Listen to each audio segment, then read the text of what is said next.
దేవుని వాక్యం కొన్ని మాటలు మాత్రం మనం చూద్దాం. లూకా సువార్త 20వ అధ్యాయము మన మధ్య చదవబడింది అని అనుకుంటున్నాను. చదివానంటే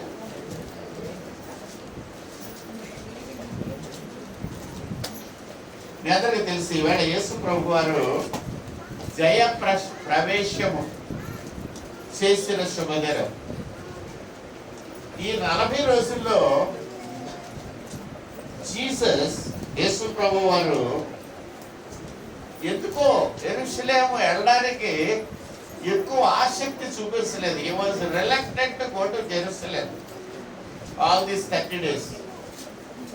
ఆయనకి ఎందుకో యెరూషలేము వెళ్ళడం పెద్దగా ఇది వరకు ఉన్నంత ఆసక్తి ఇప్పుడు కనపరచలేదు. ఆయన శిష్యులు ఎవరు కూడా అంటే యేసు ప్రభు ఎందుకు యెరూషలేము వెళ్ళడానికి ఇష్టపడతలేదు, బహుశా ప్రభు చంపేస్తారని భయపడుతున్నారు కదా అని అనుకొని ఉండొచ్చు కదండి.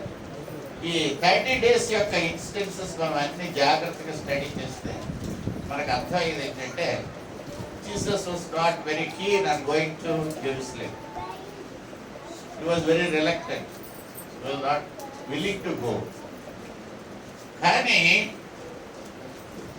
ఈసారి ఎందుకో ఈ ఆదివారం ఆయన వెల్ ప్రిపేర్డ్ టు గో అన్నమాట, సిద్ధపడిపోయాడు. ఆయన బేతగే అనే ఈ 2 గ్రామాలు కూడా యెరూషలేమునకు చాలా దగ్గరే ఉండే గ్రామాలు. యెరూషలేము దేవాలయము ఈ గ్రామాలు ఒకే ఎత్తులో ఉంటాయి. యెరూషలేము అంతా కూడా కొండలమయం కాబట్టి ఇళ్ళన్నీ కొండల్లోనూ లోయల్లోనూ ఉంటాయి. కాశ్మీర్లో ఉన్నట్టు, లేక అరకు వ్యాలీలో మనకు కనిపించేటట్టు, లేక ఊటీలో కానీ కొడైకెనాల్లో కానీ ఇంకా కొండ ప్రాంతాల్లో మనం చూస్తే ఇళ్ళు కొండల మీద ఆ లోయల్లోనూ ఆ కొండ చర్యల్లో కొండ వాల్లో బిల్డింగ్స్ ఉంటాయి. యెరూషలేం కూడా దాదాపు అలాంటి ప్రదేశమే. కాబట్టి యేసు ప్రభు వారు ఆ దేవాలయం, యెరూషలేం దేవాలయము ఈ ఒలీవల కొండ మీద నుంచి చూస్తే బేత్పగే అనే ఈ 2 గ్రామాలు ఇంచుమించు ఈక్వల్ హైట్ లో ఉంటాయి, ఈక్వల్ ఆల్టిట్యూడ్. అక్కడ వరకు యేసు ప్రభు వారు వచ్చారట. అక్కడికి రాగానే ఆయన శిష్యుల్లో 2 పిలిచి, మీరు ఆ ముందు గ్రామానికి వెళ్ళండి, అక్కడ ఏముంటుందండి గాడిద పిల్ల అంటే చక్కగా కోల్ట్ అని వాడాడు ఇంగ్లీష్లో. కోల్ట్ అంటే ఒక బలమైన గాడిద పిల్ల, వయసు వచ్చిన గాడిద పిల్ల, అప్పుడే వయసు వచ్చిన గాడిద పిల్లని పెట్టాడు, యంగ్ కోల్ట్. కాబట్టి అలాంటి గాడిద పిల్లని తీసుకురా, దాని మీద ఇదివరకు ఎవరు కూర్చొని సవారీ చేయలేదు, ఆ గాడిదని తీసుకురా అని శిష్యులు పంపించి, ఎవరైనా ఏదైనా అబ్జెక్షన్ చెప్తే ఇది ప్రభు కావాలని చెప్పడం అసలు. ఆ శిష్యులు తెలిపారు ఎందరో యేసు ప్రభు చెప్పిన మాటలు. ఈ దినాల్లో అయితే మనం సులువుగా దేవుని ఎవరి మాట వినం. మనం ఏమంటామంటే ప్రభు కావాలని అంటే, ఎవడయ్యా మీ ప్రభు అని అడుగుతాడంటే అవుతాడు, అప్పుడు మీ పేరు చెప్పాలా? లేకపోతే పట్టుకెళ్తున్నాడు కదా గాడి పిల్ల డబ్బులు అంటాడు కదా, ఎంతమంది డబ్బులు ఇవ్వాలా?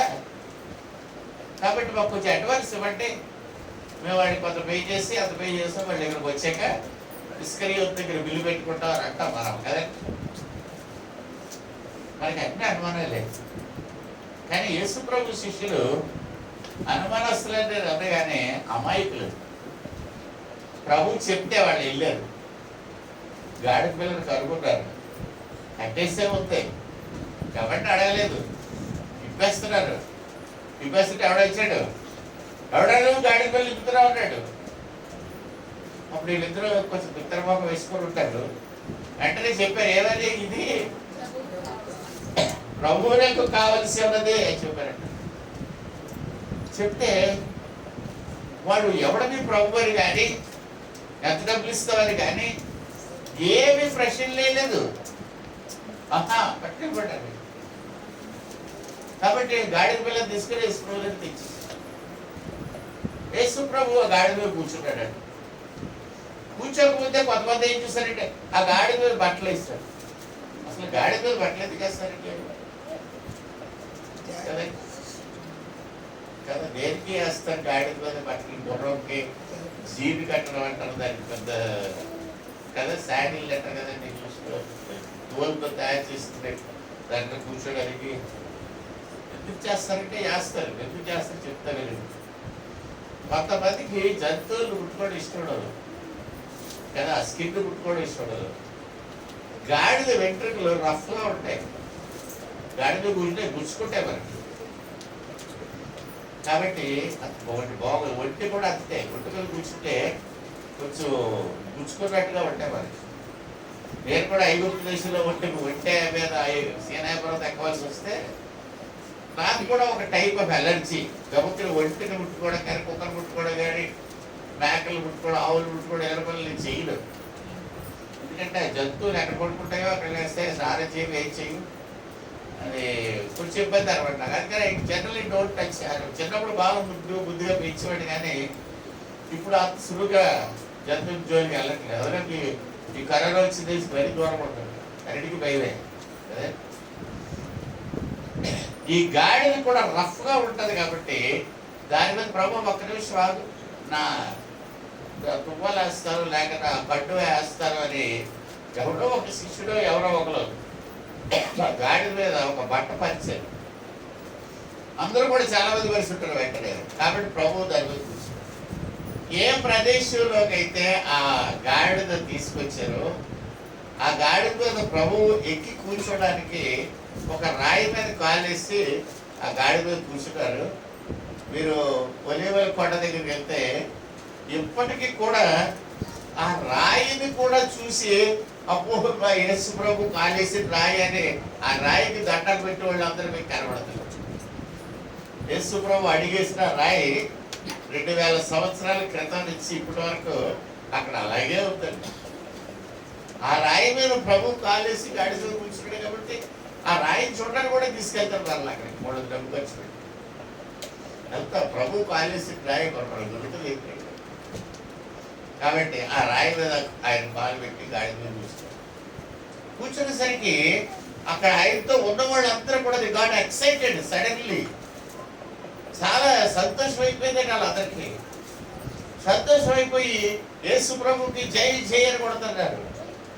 దావీదు పేరట వచ్చేవాడు స్తుతింపబడుగాక అంటున్నారు. యెరూషలేముకి ఆయన్ని తీసుకెళ్ళిపోతున్నారు. ఆ ఒలీవల కొండ నుంచి యెరూషలేముకి వెళ్ళే దారి స్లోప్గా ఉంటుంది. కిందకి కొండ దిగుకు రావాలి. కిందకు వచ్చిన తర్వాత రోడ్డు క్రాస్ చేయాలి. రోడ్డు క్రాస్ చేసిన తర్వాత ఒక వాగు ప్రవహిస్తూ ఉంటుంది. ఇప్పుడు నీరు లేవు కానీ ఎండిపోయింది, కానీ ఇదివరకు యేసుక్రీస్తు కాలంలో కొద్దిగా నీరు ఉండేది ఆ వాగులో. అంటే కేరీతు వాగు అండి. ఆ కేరీతు వాగు దాటగానే పుట్ట ఉంది జెరూసలేము హిల్ అనమాట. యెరూషలేము కొండ పుట్టది. అక్కడి నుంచి పైకి ఎక్కగానే యెరూషలేము దేవాలయానికి వెళ్తారు.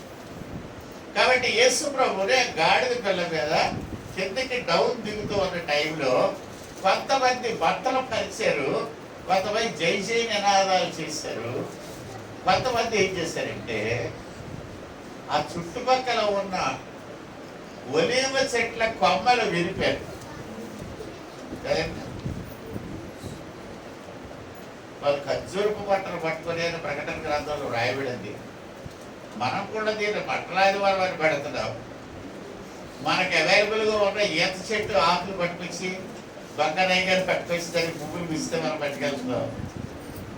నిజానికి వాళ్ళు ఖర్జూరం బట్టలు పట్టుకున్నారా అని కూడా మనకు డౌట్ వస్తుంది. ఒలీవల కొండ మీదకి వెళ్ళి చూస్తే ఈ డౌట్లు అన్నీ తీరిపోతాయి. అట్లా ఎట్టి పరిస్థితుల్లో కూడా ఖర్జూరం బట్టలు పట్టుకోవడం కష్టం. 1-2 బట్టలు ఎక్కడైనా దొరికితే దొరకవచ్చు, కానీ ఆ పంట మీద మాత్రం ఖర్జూరం చెట్లు లేవు. ఆ పంట మీద మాత్రం ఎట్లా లేవండి, ఖర్జూరం చెట్లు, ఒలివ్ చెట్లే ఉన్నాయి. All olive plants are there, but no ఖర్జూరం దేర్. ట్రీస్ అక్కడ లేవు, ఎడారిలో ఉంటాయి. ఆ రోజుల్లో ఏదైనా 2-3 మొక్కలు అక్కడ ఉంటే అటు ఆకులు ఎవరైనా కోస్తే కోసి ఉండొచ్చు. ఒక సువార్తలో ఖర్జూరం పట్ల కూడా ఉంది. అందుకని 1 or 2 people could have bought it. Otherwise మిగతా వాళ్ళు అందరూ కూడా ఒలీవ కొమ్మలు పట్టుకున్నారు. పట్టుకొని యేసు ప్రభుకి జై జై నినాదాలు చేస్తూ వచ్చారు. దాని అతని గురించి నేను చెప్పదలుచుకున్నది, కానీ I'm going to explain only one sentence and close. Right? వాళ్ళు అరిచిన మాటల్లో ఏమైనా అరిచారన్నది ఒకటే. ప్రభు పేరట వచ్చు రాజు స్తుతింపబడును గాక. పరలోకమందు సమాధానమును సర్వోన్నతమైన స్థలములలో మహిమయు ఉండును గాక. రైట్, ఇది ఒకటే చూద్దామండి. పరలోకమందు సమాధానం, పరలోకమందు సమాధానము ఉండును గాక అంటే దాని అర్థం ఏంటంటే, పరలోకములో సమాధానము లేదు, ఇక మీదట ఉండును గాక. హల్లెలూయా. పరలోకంలో సమాధానం లేదా? దేవుడు ఉండే స్థలంలో సమాధానం లేకపోవడానికి కారణం ఏంటి కదండి? ఒకసారి ఒక గాబ్రియల్ దూత అనే ఒక దూత గలిలయ ప్రాంతంలో నజరేతు అనే ఊరికి వచ్చి అక్కడ ఒక కన్యకతో మాట్లాడుతూ ఏం చెప్పాడంటే, లూకాసువార్త 2వ అధ్యాయం మీరు చదివితే అక్కడ ఆయనకి ఇష్టమైన మనుష్యులకు భూమి మీద సమాధానము. అప్పుడు భూమి మీద సమాధానం లేదు. యేసు ప్రభు జయప్రవేశం చేసినప్పుడు ఎక్కడ లేదు సమాధానం? పరలోకంలో సమాధానం లేదు. అంటే చెప్పాలంటే మనందరికీ కూడా ఎక్కడ సమాధానం లేదండి. ఎవరికి ఉందంటే సమాధానం? ఇంట్లో గొడవలు, తల్లికి కొడుక్కి పడదు, తండ్రికి కొడుక్కి పడదు, కోడలికి అల్లుడికి ఎవరు పడదు, ఎవరికెవరికి పడదు కదా. సో ఫైనల్గా మనం తెలుసుకోవాల్సింది ఏంటంటే, మీ ఇంట్లో సమాధానం ఉందా? మీ హృదయంలో సమాధానం ఉందా? నీకు మీ ఆయనకి పడుతుందా? అసలు కొనుక్కుంటున్నారా కదా? పిల్లలకి నీకు పడుతుందా? కరోనా వచ్చిన తర్వాత డైవర్స్ కేసులు ఎక్కువైపోయాయి కదండి. ఎందుకంటే లాక్డౌన్ పెట్టి ఇంటి దగ్గర ఉండమన్నారంట. ఇంటి దగ్గర ఉంటే ఇంకేం పని లేదు, ఏం చేయాలి? అర్థం దెబ్బలాడుకోండి. ఇది దెబ్బలాడుకో ఇది కాస్త జుట్టు పీక్కొని కోర్టుకి వెళ్దాం కదా. కోర్టు జడ్జిలు కరోనా వచ్చిందంటే 3 కోర్టులు క్లోజ్ చేస్తారు. జడ్జిలకు కరోనా వచ్చేస్తుంది. ఆ పప్పు ఎందుకు కూర్చుంటాడు స్టేజ్ మీద, మనుషులకు 6 అడుగులు కాదు 10 అడుగులు దూరంలో ఉంటాడు, అయినా సరే వాడికి కరోనా వచ్చేస్తుంది. సమాధానం లేదు. అందుకే కోర్టులకు పోతున్నారు, పోలీస్ స్టేషన్లకు పోతున్నారు, రోడ్ల మీద తిరుగుతున్నారు, గొడవలు. ఒకవేళ మనం కొంచెం ఎలివేట్ అయ్యి మరీ అంత పోలీస్ స్టేషన్కి వెళ్ళిపోయి కొనుక్కోకుండా ఇంట్లోనే తిట్టుకొని అని సరగడం, అది కూడా సమాధానం లేదు. సడుగుడు ఎప్పుడు వస్తుందంటే సమాధానం లేదు, సడుగుడు వస్తుంది. ఎక్కడ సమాధానం లేదు అక్కడ సడుగుడు. పర్లాకోలో సమాధానం లేదు, అక్కడ సడుగుడే. మీరు ఏదో పర్లాకు పట్టుకుంటే ఏదో బ్యూటిఫుల్ ప్లేస్ అని అనుకుంటున్నాం, అక్కడ కూడా సమాధానం లేదు. కారణం ఏంటో తెలుసురా, అక్కడ యేసు ప్రభు లేడు. సమాధానకర్త ఎవరండి? సమాధానకర్త ఆయనకు పేరు పెట్టబడి ఉంది కదండి కదా. ఆయన భూమి మీద లేనప్పుడు ఇక్కడ భూమి మీద సమాధానం లేదు. యేసుక్రీస్తు ఇక్కడ పుడితే భూమి మీద సమాధానం కలుగుతుంది. ఎప్పుడైతే ఆయన అక్కడ లేడో పరలోకంలో ఏమి లేదు, సమాధానం.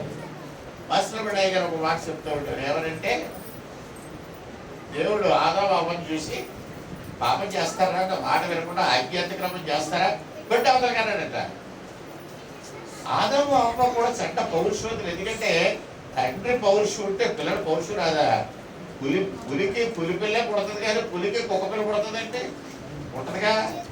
దేవుడు రోషం గల దేవుడు, సైన్యములు కలిపి యెహోవా సెలవిచ్చినది ఏమనగా నేను రోషము గల దేవుడను. అలాంటి దేవుడు మట్టి బొమ్మను చూసి జీవాత్మ ఊదితే మనుషుడు రోషగలడు అవుతాడా, తిరిగి పండు అవుతుందండి? రోషగలడు, అందరూ రోషగలడు కదా. మనం రోషగలడు కదా. దేవుడు పొర బయటకంటే పోతాలే ఇప్పుడు వెళ్ళిపోయాడు ఆదాము.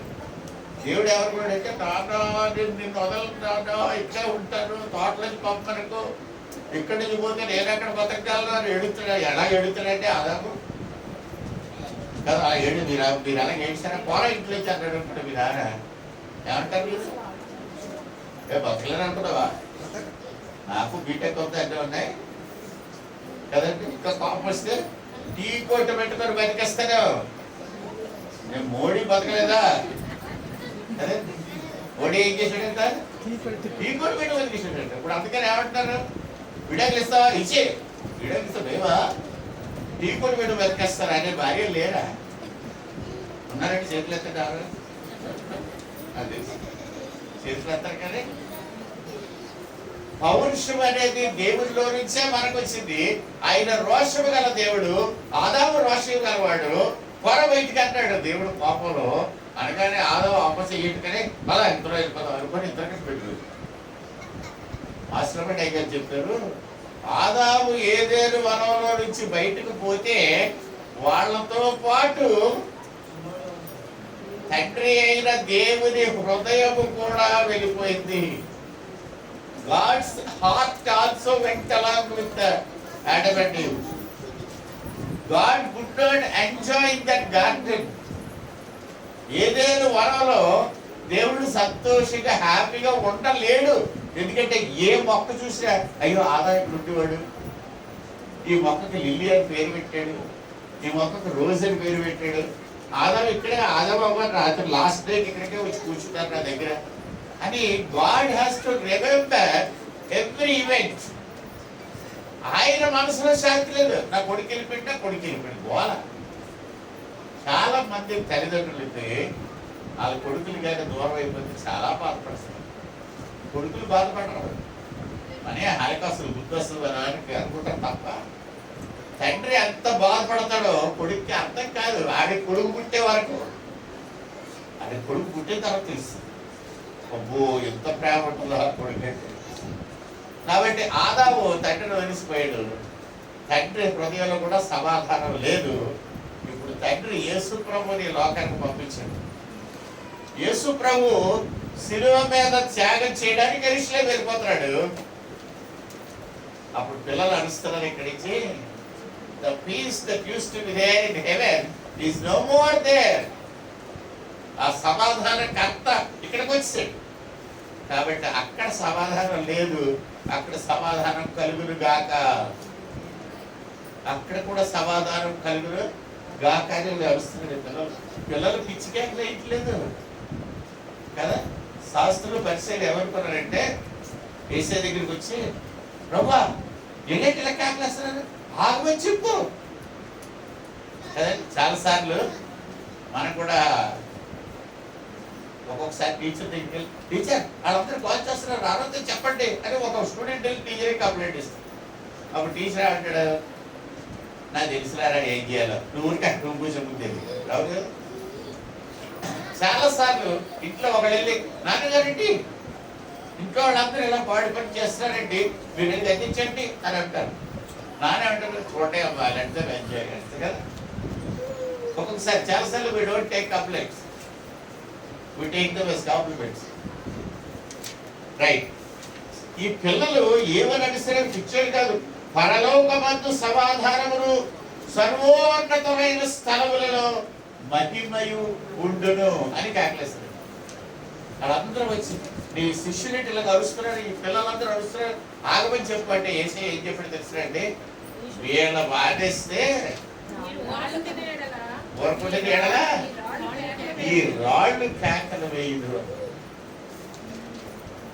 మీరు ఆ రోడ్డు మీద నడిస్తే మనం కానీ దేవుని ప్రభు వల్ల అదే రోడ్డు మీద మనం నడగలిగితే యేసు ప్రభు అన్న మాట ఎంత రెలివెంటో అర్థమవుతుందండి. ఎంత రెలివెంట్ అంటే ఆ రోడ్డు ఎలా ఉందంటే పూర్తిగా రాళ్లే, దాని మీద మట్టి కానీ కారు కానీ ఏమీ లేదు. ఇప్పుడు కొంచెం వేసారు రోడ్డు, పుట్టి రాళ్ళు రాళ్ళు రాళ్ళు అనమాట.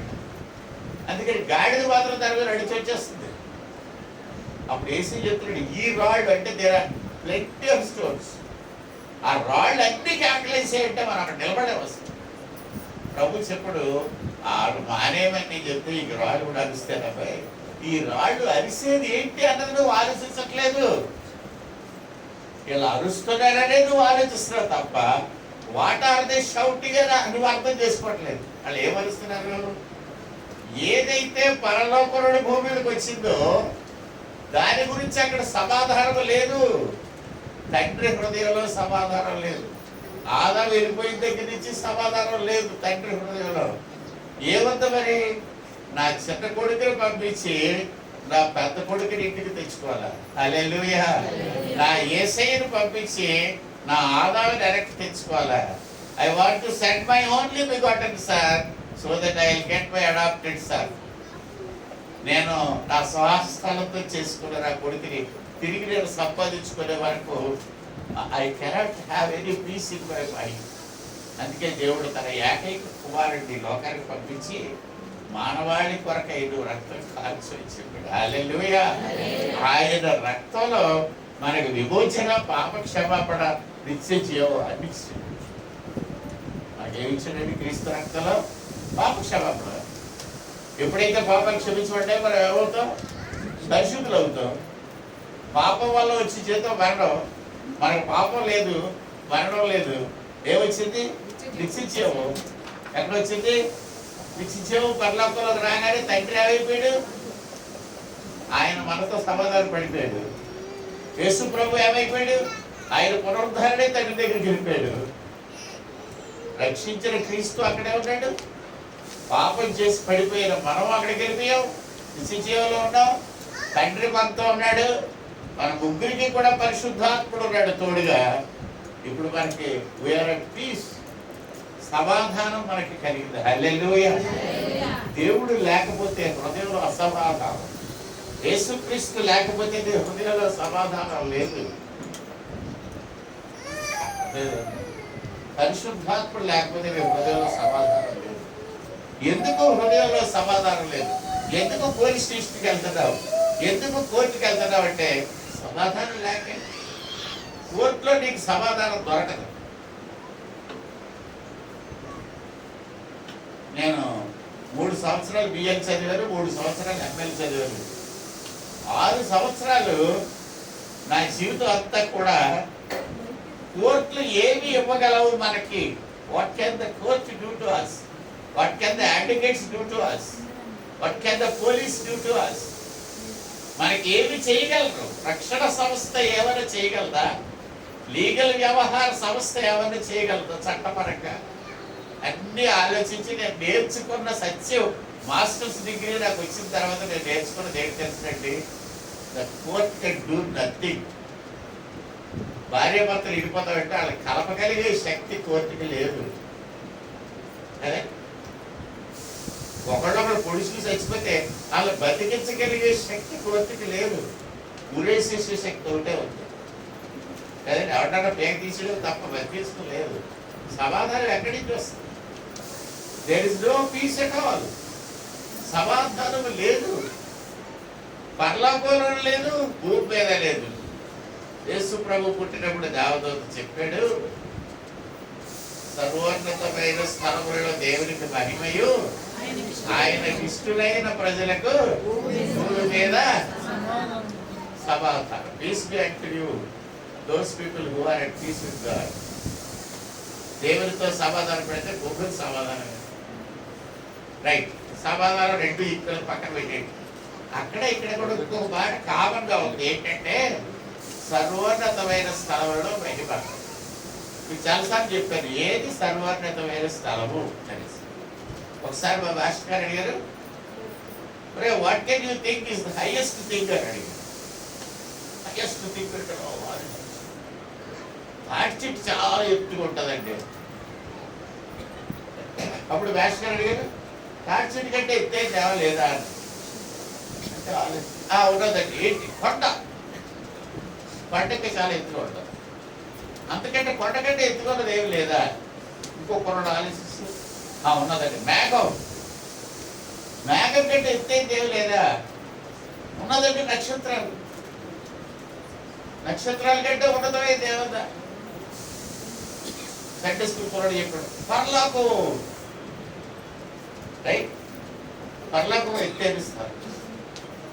పరలోకం కంటే ఎత్తైన స్థలం ఎవరైనా ఉందా అంటే అది హృదయం ఎలాగొచ్చింది ఎక్కడంటే సాతాను లూసిఫరు పరలోకంలో ఉంటూ నా సింహాసనము దేవుని సింహాసనము కంటే ఎత్తైనదిగా చేసుకుంటారు అని అనుకున్నాడట. How it all happened is the beginning వాడు సింహాసనం తీసుకెళ్ళి దేవుని సింహాసనం కంటే ఎత్తుగా ఉండాలి అని అనుకున్నాడు మనసులో. అది గర్వం. అప్పుడే దేవుడు ఆడు తండ్రి తోసి అసలు ఈ సింహాసనం కంటే ఎత్తుగా వాడు అలాగే వెళ్ళగలిగాడంటే వాడు ఈ ఇమాజిన్ ఇట్ అంటే పాపం అన్నది మొట్టమొదట పదార్థంగా రాలేదు. పాపం is only an imagination in the imaginary world of the Angel called Lucifer. ఈ లూసిఫర్ యొక్క ఆలోచనలో దేవుని కంటే ఉన్నతమైన స్థలం కాబట్టి ఆలోచన అన్నిటికంటే పెద్దది. అన్నిటికంటే ఎక్కువ ఏంటంటే మన హృదయం హైయెస్ట్ పాయింట్. ఎందుకంటే దేవుని సింహాసనం కంటే కూడా ఎత్తుగా వెళ్ళేటట్టు ఊహించుకోగలం మనం. సైతాన్ అలాగే ఊహించుకుంది. కాబట్టి అది ఉన్నతమైన స్థలం అని అనుకుంటాం. ఒకవేళ అది సర్వోన్నతమైన స్థలం అయితే సర్వోన్నతమైన స్థలంలో ఏముండాలండి? దేవునికి చెల్లిస్తున్నావా? నీ వరకనే నీ పూర్ణ హృదయంతో దేవుని స్తుతించి ఆరాధిస్తున్నావా? లేకపోతే నీ హృదయంలో ఏదో సంథింగ్ దాచుకొని ఏ పార్ట్ ఆఫ్ యువర్ హార్ట్ నువ్వు దేవునికి ఇస్తున్నావా? కొత్త భాగం.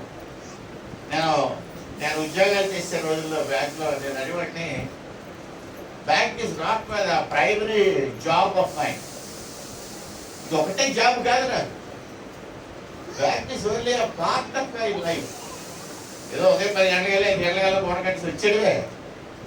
అంతేకాని that is not the duty కదండి. ఇప్పుడు నాకు జ్వరం వచ్చింది అనుకోండి, నేను ఏమవుతాను బ్యాంక్కి వెళ్ళగలను. సో నా టాప్ ప్రయారిటీ ఏంటంటే వెళ్ళిపోయి డ్యూటీ చేసేది కాదు నా ప్రయారిటీ. నా priority I must live first. I must breathe it. నేను గాలి పీల్చుకోవాలి, గాలి వదలాలి, బతక కలిగి ఉండాలి, నా గుడ్డు కొట్టుకోవాలి. అప్పుడే కదా నేను వెళ్ళగలను. సో నువ్వేదో ఇది పెద్ద ప్రయారిటీ అనుకోవద్దు. దేవుని బిడ్డలారా, దేవునికి నువ్వు మొదటి స్థానం ఇవ్వాలి. ఇవ్వగలిగితే దేవుని ప్రేమించినట్టు. If you cannot give the first place to God, you are keeping God secondary. అసలు ఎవ్రీ భాషలో దేవుడిని ఏల్ అంటారు. ఈఎల్ ఏల్. ఏల్ అంటే అర్థం ఏంటంటే ఎవ్రీ భాషలో ఈజ్ సెకండ్ టు నన్ అని అర్థం. God is not second, is always the first. ఆయనదే ప్రథమ స్థానం. ఆ ప్రథమ స్థానం నీ హృదయంలో సర్వోన్నతమైన స్థలములలో దేవునికి ప్రథమ స్థానం ఇవ్వగలిగితే నువ్వు దేవుణ్ణి ప్రేమించినట్టు. నీకు ఆయాసం వచ్చేస్తున్నా సరే, గుడికి వెళ్ళిపోవాలి, దేవుడిని ఆరాధించాలా, దేవుడిని స్తుతించాలా. నాకు ఓపిక లేకపోయినా సరే ఆయన సన్నిధిలో నేను కనబడాలని ఎవరైతే తాపత్రపడతారో they are actually loving God. కనుక సమాధానము పరలోకంలో కూడా ఉండదు ఒక్కొక్కసారి.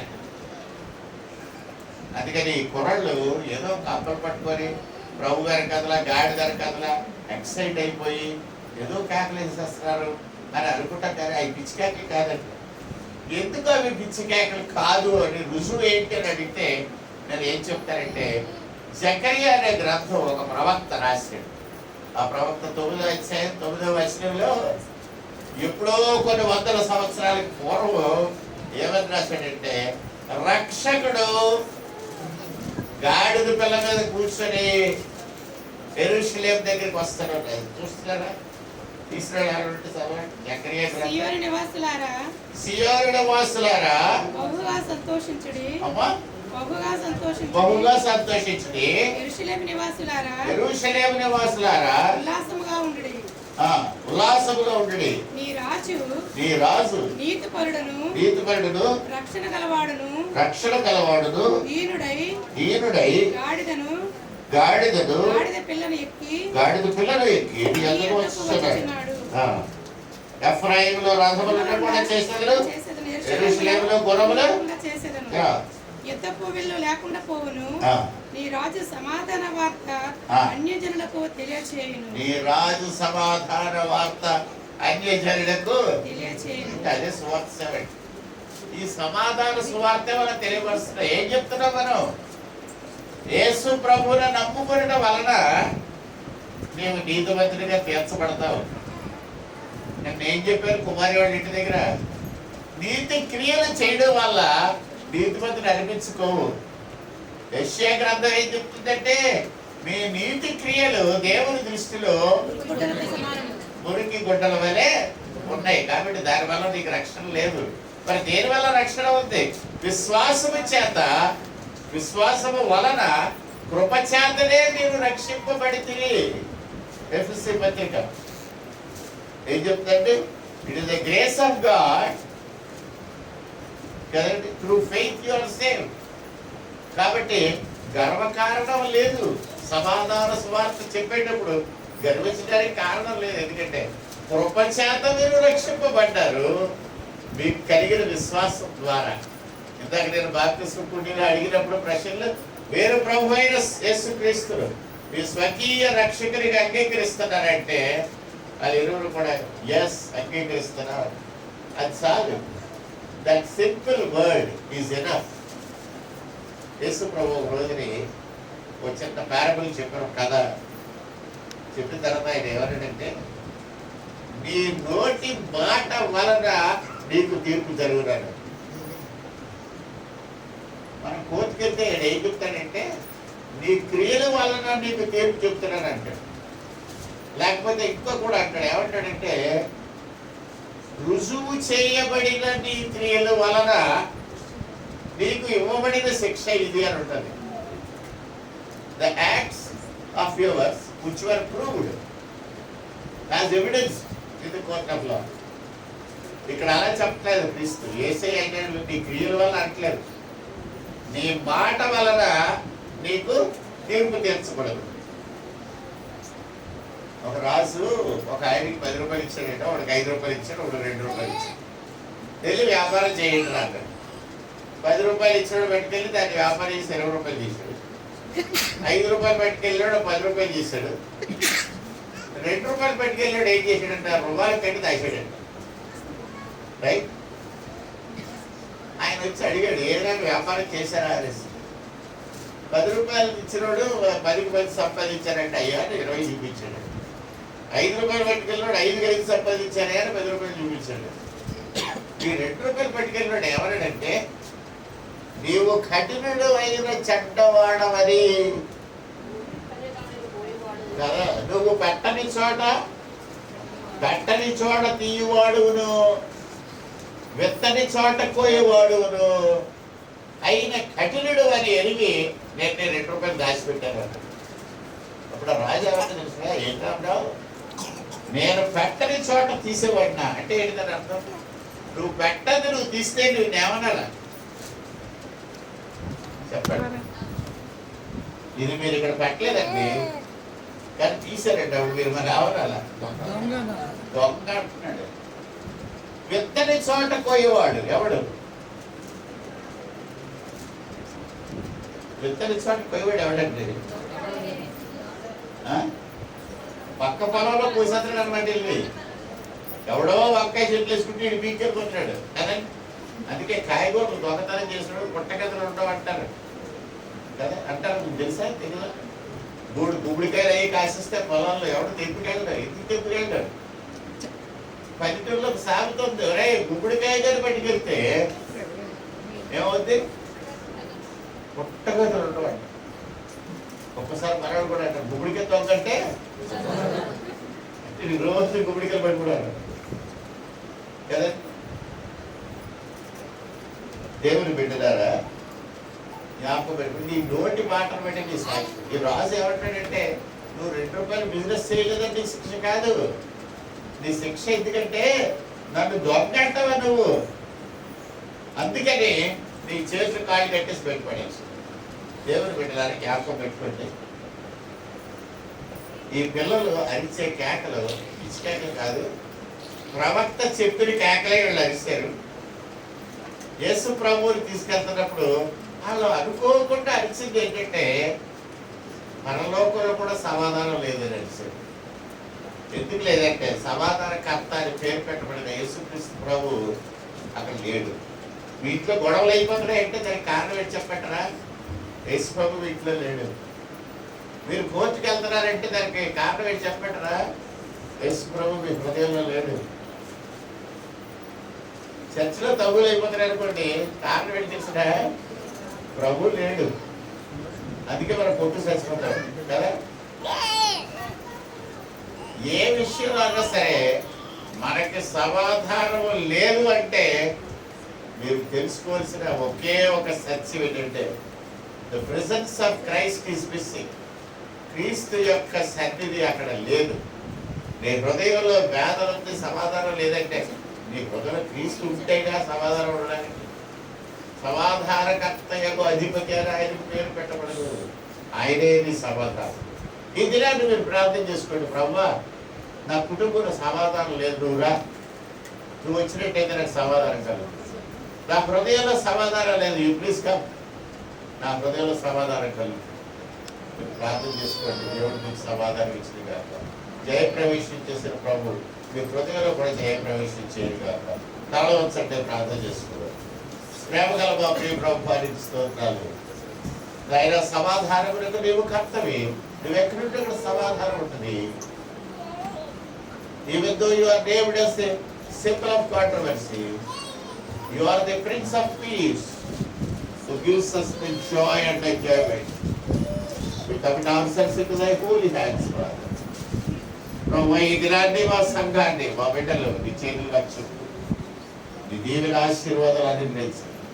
నీ మనుషులతో శరీరం మాతో వచ్చు.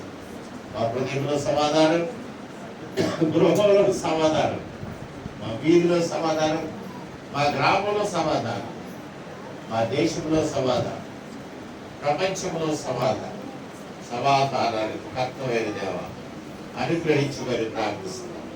ఈ చిన్న ప్రార్థన మా ప్రియుడైన యేసుక్రీస్తు వారి నామములో వేడుకుంటున్నాము తండ్రి. పరలోకమందున మా తండ్రి,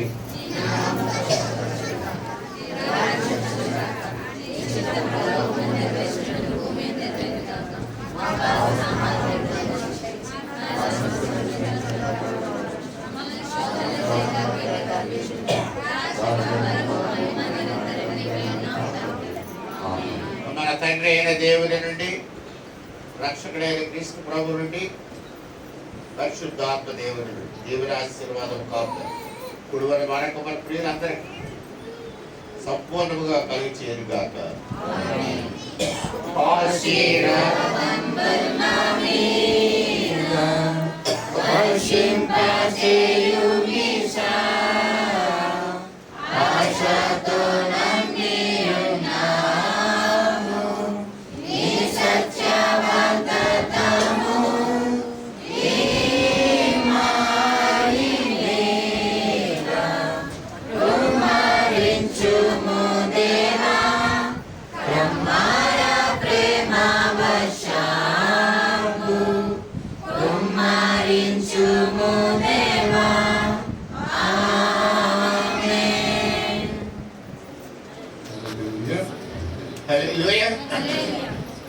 అందరికీ వందనాలండి. భోజనం రెడీగా ఉంటుంది, వచ్చేయండి. ప్రత్యేకమైన ప్రార్థన కావాల్సిన వారు దయచేసి ముందుకు రండి. మీ కొరకు సుమతమ్మ గారు ప్రార్థన చేస్తారు.